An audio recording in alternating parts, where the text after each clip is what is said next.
అని పరిశుద్ధాత్మను ఆహ్వానించాను. ఎందుకు? యేసులాగుండాలి, యేసుతోనే ఉండాలి,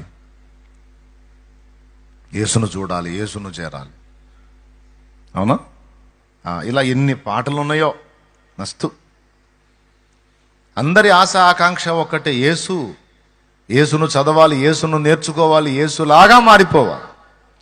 ఒక మాటలో చెప్పాలంటే దేహమే నాది కానీ నాలో కంప్లీట్గా యేసే వచ్చి నివాసం ఉండాలి అనేది మనందరి హృదయ వాంఛ. మంచిది, న్యాయమైన కోరికే, దేవుడు తప్పకుండా తీరుస్తాడు. అదే నీ హృదయ వాంఛ అయితే ఒకటి, ఆయన నీలో పూర్తిగా నివసించాలంటే నీలో నువ్వు ఖాళీ అవ్వాలి. నీలో నువ్వు ఎంత ఖాళీ అవుతావో అంతగా ఆయన నీలో జీవించగలుగుతాడు. పౌలైతే అన్నాడు, జీవించువాడు నీకు నేను కాను, క్రీస్తే నా యందు జీవించుచున్నాడు అని. ఇప్పుడు యేసు ప్రభు మన జీవితంలోనికి ప్రవేశించి మనల్ని ఏలాలి, మనలో ఆయన నుండి వ్యవహారం జరపాలి. మీ అందరి కోరిక అదేనా? నా కోరిక కూడా అదే. 2 చేతులు ఎత్తుతా, నా కోరిక కూడా అదే. అయితే యేసుప్రభు అసలు మనలోకి ఎలా ప్రవేశిస్తాడు? యేసుప్రభు మనలోకి వచ్చే విధానం ఏంటి?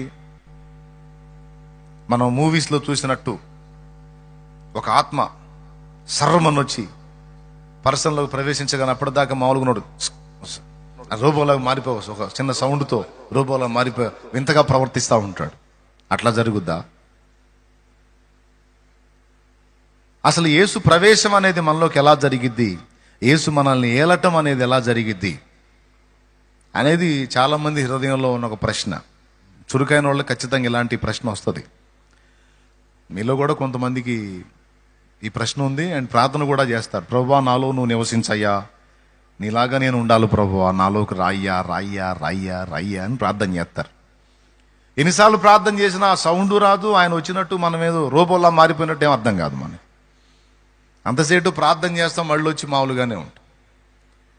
ఇట్లా ప్రార్థన చేసి రాయ్యా రాయ్యా రాయ్యా అని ప్రార్థన చేసి ఎంత చేసినా ఆయన రాకపోయేసరికి విసుగు పుట్టి తెరా లేతే లేదన్న పరిస్థితికి వచ్చేసాం. దేవునికి స్తోత్రం కలుగును గాక. హల్లెలూయా. అసలు యేసు ప్రవేశం అనేది మనలోకి ఎలా జరుగుతుంది? ఆత్మ ఏలుబడి అనేది మన మీద ఎలా జరుగుతుంది అంటే, ఇప్పుడు మనం చెప్పుకున్న ప్రకారం దేవుని వాక్యాన్ని